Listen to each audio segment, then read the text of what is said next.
Wherever you are in Menstrie, you can see that famous landmark, the Wallace Monument. So let's take our first look at Menstrie from the monument itself.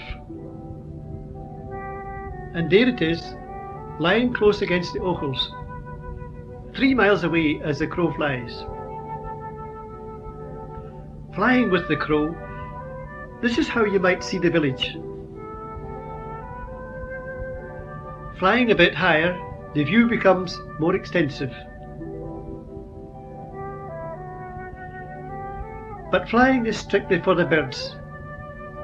Myself, I'd rather walk into Menstrie along the high road from Tullibody. Did I say walk? On a day like this, if nobody was looking, I'd want to skip and dance with the beauty of it.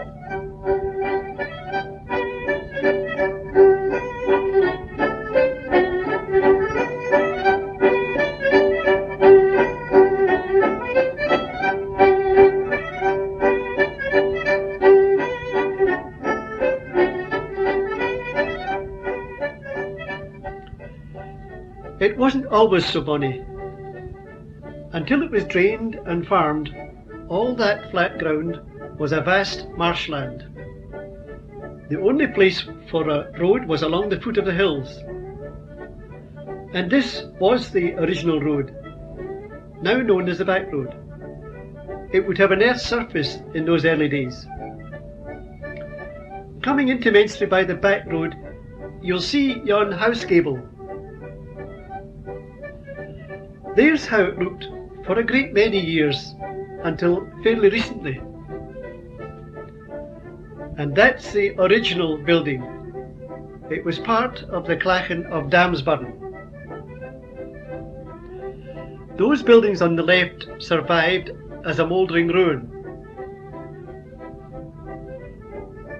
but they've now been beautifully restored.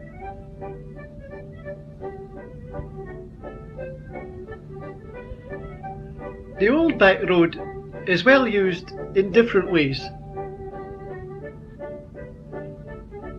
No horse-drawn carts or coaches, but lots of nice wee slow coaches. And that's how Damsburn appears now, from the main road. Looking at Menstrie as you enter by the main road from Alba, you see Damayet towering over the village. Though early morning commuters don't have time to see the view. But they have to watch out for the lollipop lady, and getting the children across the road is quite a job at times. This is further along the main street, and there's our post lady on her rounds. Now we're on the bridge over Menstrie Burn at Midtown. Let's go over and have a look at the burn.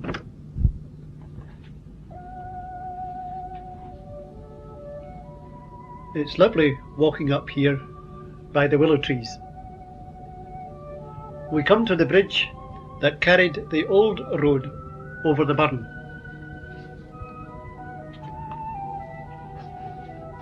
That's how it looked during the boyhood of a Camera Club member, John Thompson. He recalls seeing the womenfolk beating their rugs over the side of the bridge, and in fact you can see a rug in that picture. This is a very nostalgic view for people like John. There were over 20 families in this vicinity, and he can name them all. Homes were lit by paraffin lamps, the street had gas lamps. Water had to be fetched daily from a communal well, but wash day was special. It was a big job running back and forward with buckets to fill the wash house boiler, and mostly it was the children who did it before going off to school. This is how the Burnside looked in those days from the new bridge. On the left was the joiner and undertaker. On the right, more cottages. Beyond the old bridge yonder was the water wheel for the grain mill. The water subsequently flowed down along that wooden aqueduct on the right, to be used again to drive the shafts and machinery in the 2 woolen mills in Brook Street. Nothing much happens by the old bridge nowadays. The past has gone, but fortunately not the memories. Down at the burnside, we see all that's left of the old grain mill. Where there was once so much bustle, we can sit and reflect, looking at the burn. Or sit in the garden, looking at the buses and the people passing by on the main street. Today's world. Most of the visitors to Menstrie come to see the castle, a large mansion house which just escaped demolition 30 years ago. It was successfully restored and includes some modern flats. The founder of Nova Scotia, Sir William Alexander, was born here in 1580. The castle is now maintained by the National Trust for Scotland. Let's now look at some more of Menstrie's houses and buildings, starting with the manse.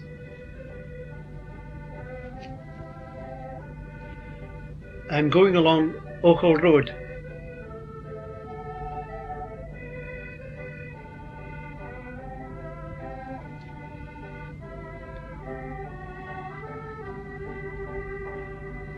To Castle Road.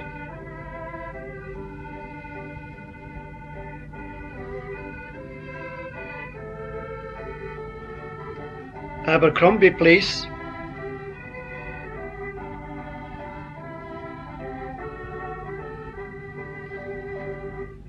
Craigomus Crescent.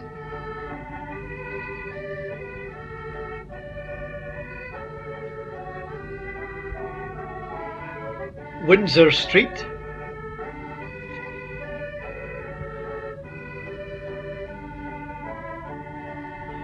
Main Street.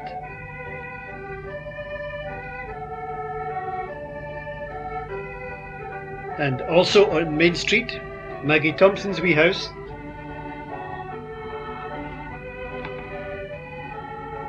And while we're on the Main Street, let's see the 2 churches.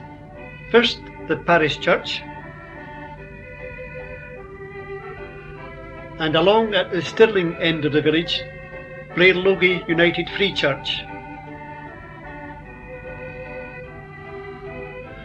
Broom Hall is a fine building, sometimes mistaken for the castle. It used to be a private school but was gutted by fire and is now being restored. Our newest building, Menstrie House, is for the care of the elderly. This large building, once part of a furniture factory, is now the headquarters of Stirling and Clackmannan District Water Department. Did you know that our water supply comes from Loch Turret near Crieff, 30 miles away? Loch Turret serves most of Clackmannanshire, the Menstrie supply being pumped up to a hillside tank on the right there. It holds 2 million gallons. Come fire, frost or flood, these lads get into action. Now a rather delicate question. Did you ever stop to wonder what finally happens when you've flushed the toilet? Enter the drainage department with the answer. From a gathering point near the village, sewage is pumped to Tullibody, then it goes on by gravity flow to Cambus, and finally it's pumped to Alloa for incineration and disposal. Thank you, gentlemen. Keep smiling. Menstrie used to have a busy railway station, and there is where it was. The train, now standing at number 1 platform, however, is not waiting for passengers. It's taking molasses into the DCL factory for the large-scale production of yeast. The DCL is the biggest employer in the area. Testing and research work go on all the time. Here are some of the products from baker's yeast. This is a special yeast being packed for distilleries.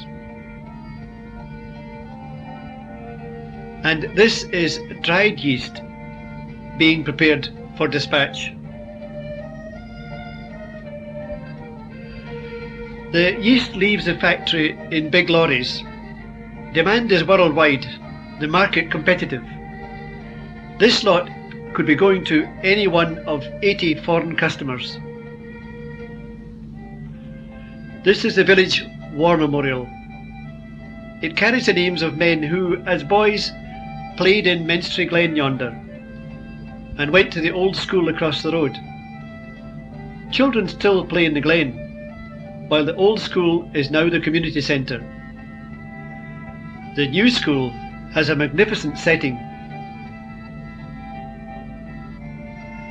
Nowadays, it's not only mothers who gather at the school gate. The girls still enjoy their skipping games. But football is for the boys, including the janitor, of course. The natives are wild at times. I think we'd better get out of the way.